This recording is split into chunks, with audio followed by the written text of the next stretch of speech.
hindi lang love, love na love. What's up sa mga ka-GV? Hindi na ba ako uuwi? Biro, mag-enjoy ka. Maganda ka kasi. Hindi tayo inay. Tayo, nanay. Ayun. O, di ba wala kayong natutunan? Gusto kita mga trabaho. Sarap yung alam mo. Mga ba sinasabi ko na love ko yan. Maganda ako, promise. Maganda ako, o di ba? At ngayon, may kasama rin akong dalawang magagandang dalaginding. Ayan. Actually, ako pa nga sila tawagin dalaginding kasi baby pa sila talaga. Di ba? Kasi kung nanay nyo ayoko, naka-4 na kayo. My God. Ako nga hindi oh. Alam nyo, matutuwa kayo dito sa dalawa kong guest kasi bukod sa magkaka-height ho kami, baka nagsimula rin ho silang mga child stars. Mga kaibigan, let's welcome Anika and Cassie. Hello po, ako po si Cassie Lavarias. I'm 13 years old and yung mga shows ko po ay Magkaagaw, Nakarehas na Puso, Stolen Life, Maging Sino Ka Man, Pulang Araw, Sangre, and may mga movies na rin po ako, Malyari and In Thy Name. Wow, ang And dami. Batang pa ako po. Ay, meron pang pahabol, di ba? Ilang taon ka na sa showbiz? Mag 7 years na po ata kasi I started po when I was 5 to 6 years old po ako nag-start. Bongga, ang dami mo nang nagawa. Halo, nakakatuwa, di ba? Ikaw naman, sweetheart. Hello everyone, I'm Anika Ko. I'm 10 years old and I've been in Penduko, Sunshine, Lumod Ka Sa Lupa, Blooming, A Werewolf Boy, and Golden Scenery of Tomorrow. Wow! Kwentuhan nyo kami at saka yung audience natin, ha? Paano kayo nagsimula sa pag-aartista? Yung acting. Everything started when I joined this competition, Mini Miss You. A few months after I joined, I signed with Viva, and then just a few months, that's when I had my first movie, Penduko, which was MMF. So yeah,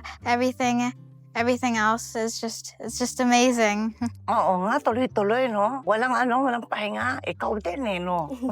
Ako naman po, nag-start po ako sa dancing po actually. And then, nakakita po ako ng movie or teleserye sa TV. And I said na gusto ko yan. And my parents immediately started finding an agency for me po. Of course, nag-start po ako bilang talent. Then, after 2 shows na naging talent po ako, may nakuha na po akong show which is Magkaagaw. And nag-stop po ako ng ilang years kasi dahil po sa pandemic. But thank God din po talaga na nakuha rin po ako ng more opportunities po after that. Alam mo, blessed na blessed kayong dalawa. Lagi kayong magta-thank you kay Papa God, ha? Yes po. Huwag nyo kakalimutan mag-pray. Apo. Pag halimbawa may kailangan kayo, mag-pray kayo. Apo. At pag wala rin tayong kailangan, mag-pray pa rin tayo, di ba? Yes. Natutuwa ako, alam niyo yung ganon. Siyempre, di ba talaga bang gusto niyo mag-artista? Tinanong niyo ba yun sa sarili niyo? Tinanong ba kayo ng mami niyo or ng daddy niyo na, o anak, seryoso ba kayo? Talaga bang gusto niyo to? Yung ganon. Nanonood po kasi ako ng Alda po noon. Oo. Tapos doon na po nag-start yung pangarap ko po maging artista. Doon Opo. nag-start. And yung Oo. parents ko po, syempre supportive po sila sa pangarap ko po. So tinuloy-tuloy po namin hanggat makuha po ako ng mga shows. So I'm really grateful for them. Very good, very good. Ikaw naman, sweetheart. Actually, ever since I was 3 or 4, I've wanted to sing. So before Mini Miss You, I joined the singing competition. That was actually my first ever like public thing ever since I signed with Viva and then Penduko. Yeah, that's when everything started to hit me. That was like, oh my gosh, acting is like so fun. Of course, I've questioned if like, do I really want to do this or do I want to like stick with doing school? At the end of the day, I would have never continued this in the first place when I was 7 if I knew I didn't want to do this, which is, it's always my motivation and of course God. So I do everything for God. That's very good. Kamusta yung mga naging auditions nyo? Pagkatapos ng isang audition, saka pa lang pag lahat na nakakanta na or nakasayaw na, doon pa lang malalaman o marireveal. Nervyos ba kayo noon? Yeah, it's inevitable. Like, I don't think there's ever been an audition or a show that I've never been like nervous or scared to go to because of course I care a lot if like, did I do good or did I mess up? After each take, because you did films already, do you go with the director and watch yourself? I do, but I don't dwell on a mistake and things like that. Gusto mo ba yun? Oh, di ba? Galing ng mga bagets sumagot kayo, di ba? Kahit mga bagets pa kayo, may mga iconic roles na rin ba kayo? Si Cassie sa Sangre, tapos si Anika naman sa Sunshine. Paano kayo napili sa mga role na yun? Alam nyo ba? Actually po ako, di po ako nag-audition for Sangre. Oo. Nalaman ko na lang po na casted na po ako. Ah, okay. And yung role ko po doon as Gaia, cut off na po talaga yun kasi patay na po ako. But Ay, oh. pinatay po ako ng mga bad guys. Stop na po Tapos? talaga yung role ko. But sobrang saya ko po kasi binalik po ako. Kahit So ghost ibig na po sabihin, ako. hindi ka, ghost ka. Yes po. Oh, okay. Kala ko nabuhay ka ulit. Mas tatagal rin po yung kwento ko po doon. So yun po yung abangan niyo po. Ikaw, sweetheart. Well, for Sunshine, that was my first ever audition for any movie. I think there were like 4 or 5 callbacks, so it was a really long process. But I enjoyed every second of it. I really went there and I was like, I want to do this because when I saw the role, the posting and things like that when it was sent to us, I was like, oh my gosh, this seems like such an amazing role, and I think it would be so fun to shoot, especially because I was so excited to be working with direct Antoinette Hadaune. So I was really like, I wanna do my best each and every time. Kamusta yung mga experience mo working with Maris Racal? Working with Ate Maurice, she's so fun to be with. She's so kind. Whenever I needed help with acting, if I was stuck somewhere, she would always help me without me asking her to, which is just, she's so helpful and she's so fun. She's so kind. She's like the kindest soul on earth. Ano yung reaction mo nung nalaman mo na tanggap yung pelikula, di ba? Gandang-ganda sila dun sa movie. When it was shown here in the Philippines, I was a bit worried, but I was really excited as well because the topic is a bit controversial here. I was worried if people would take it as a learning or if in people's eyes it didn't seem very professional because the topic, it's a bit feared by directors to write. I was so amazed by Director Net because she had that bravery and courage to just stand up and write it for that awareness. I was just so happy because they learned from the movie. I was so excited that when people watched Sunshine, everyone was like, I learned so much. Now I understand women a lot more. Kasi, una ka talaga nakilala doon sa Pulang Araw, anak, di ba? Yes po. Anong maganda mong experience doon sa Pulang Araw? So, ayun po, I learned so much new stuff. Mas natuto po ako kung paano po i-express yung acting ko. Natuto rin po ako mag-tap dancing doon, so it was very fun. Wow, oo, maganda yan, ha? I learned so much more about the Japanese War, World War II po. Oo. So, may baon ka na sa school po. tapos po, meron din po kasi mga trivias doon na tinitel po namin kung ano po yung mga ginawa ng mga Japanese noon. So, marami po talaga akong natutunan about our history. Paano po natin na-outcome po yung mga Japanese. So, ayun po, sobrang saya ko po na... Nandun ka ba sa kay MacArthur, si General I Shall Return? Nabasa mo ba yon? Yes po. Di ba? Galing. Nandun po yung, meron pong eksena na ganun po. Meron. Okay. Alam mo, ang dami nilang natutunan. What are some of the best lessons you've learned throughout all the years acting? We are already called actors, right? So, kailangan kahit iba yung role mo o iba yung character mo, kailangan mo mapakita na may iba kang nuances, may iba kang tono ng boses na gusto mo yun ang lumabas. Meron kang salita na tapos na sana makabitaw ako ng mas maaga pa. Kasi ang hirap bumitaw. Pagka sabi nila, Kat, ang dali-dali sabihin ng Kat, kamusta ka naman? Nagdudugo ang puso mo. Luhaan ka, di ba? Iyak ka ng iyak, kumahagulgul ka. Tapos, Kat, anong gagawin natin? Ang hirap, di ba? Mahirap kasi yung part na yun. Yun yung mga isang natutunan ko. Ano po yung mga advice nyo po na pwede nyo ibigay sa aming mga new actors po?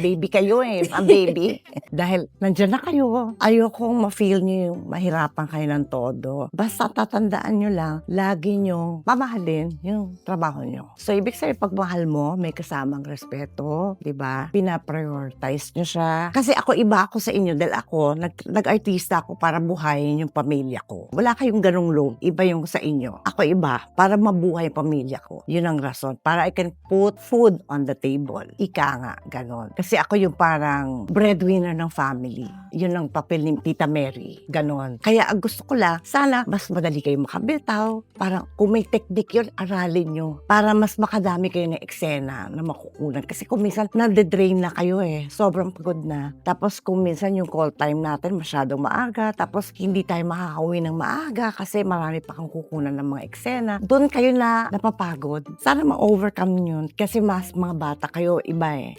Maaga kayong kinokall, pero maaga rin kayong makakauwi. Ganon. Gusto ko lamang malaman, sino si Anika at Cassie sa labas ng showbiz? Kwentuhan nyo naman kami, kamusta ba yung mga buhay ninyo bago kayo nag-artista? Mga 4 years old po ako or 5 bago po mag-artista. So ako very saya po ako. Even lang masaya po ako, lagi kami nagpe-play ng brothers ko, family ko po. May dog din po kami before and now. So sobrang saya ko po.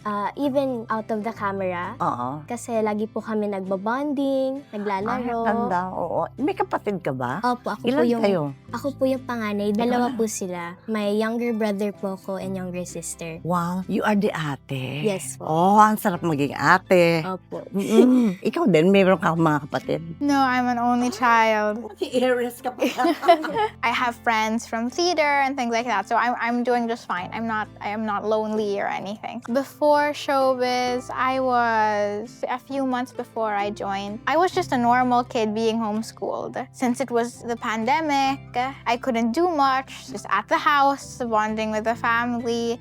That's when I started taking singing lessons online, which was a bit hard. Choice ba ng mommy or ng daddy ninyo na i-homeschool ka? Well, actually, my first year of like just school, everything was doing fine until the pandemic came. We had two options. We could do online class with the school that we were with, or my mom could just homeschool me. My mom just chose to homeschool me because she thought that it would be a good family experience. So like she could teach me what she really thinks would help me at that time. I want advice na sabay sila. It's hard. It's very hard. Pero dapat ang priority nyo, yung school nyo. Okay? Kasi yun yung gift ng mommy at daddy nyo sa inyo na hindi mananakaw ng kahit na sino. Yun yung education. Ikaw, kamusta naman ang pag-aaral mo? Homeschool ka rin ba? Opo, homeschool po ako.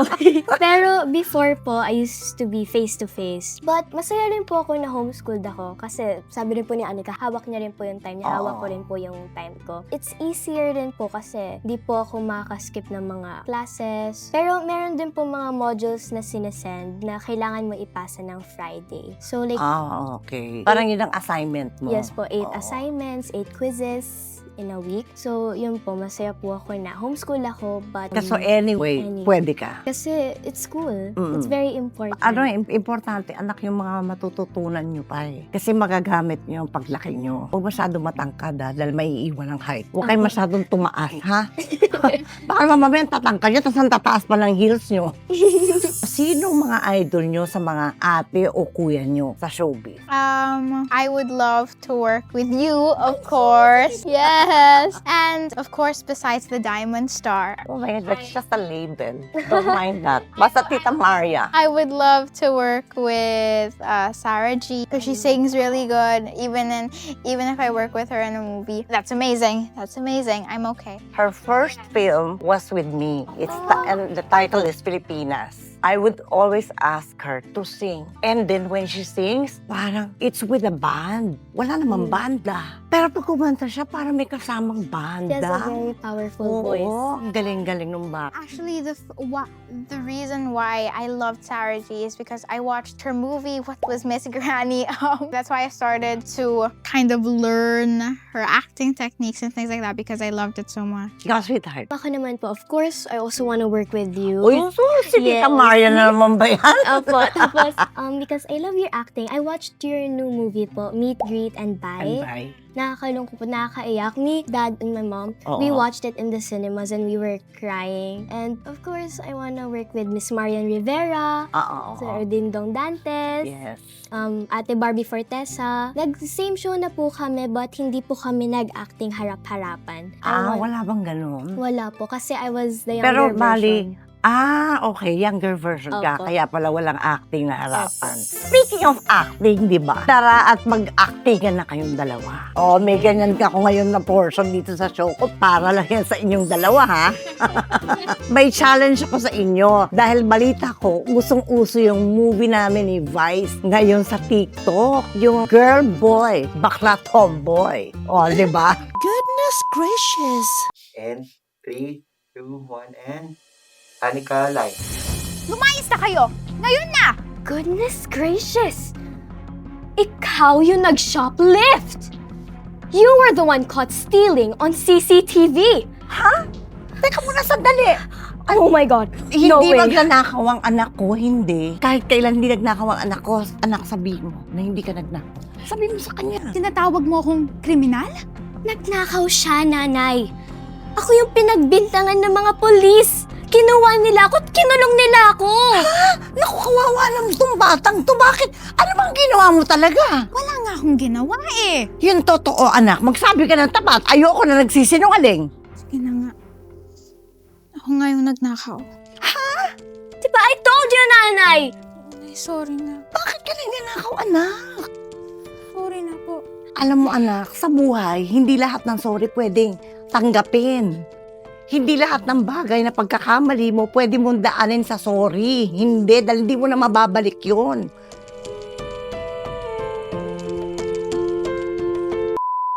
Mga bagets, maraming salamat sa inyo sa pagdalaw nyo kay Tita Maria at dito sa aking vlog. Mag-promote na kayo kung saan kayo pwedeng mapanood ng ating audience, di ba? Go! Hello everyone! Manood po kayo ng Sangre pagkatapos ng 24 oras. Abangan nyo po yung mga matitinding mga eksena po doon. Ay, oo, exciting yun. Ikaw mo, sweetheart. Sunshine is still on Netflix, so go and watch that right now. Run to your phone or your tablet, watch Sunshine on Netflix. You can support my pages online.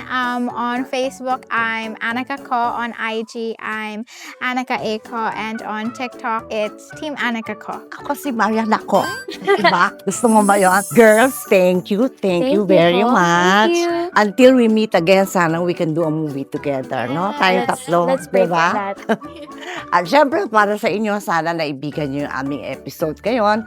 Kasi ang mga kasama ko naman yung mga bagets, di ba? Mga naggagandahang mga bagets. Kaya sana meron din ho kayong natutunan. Nandito ho yung mga gagawin nyo. Please gawin nyo na. Maraming, salawaste! Bye!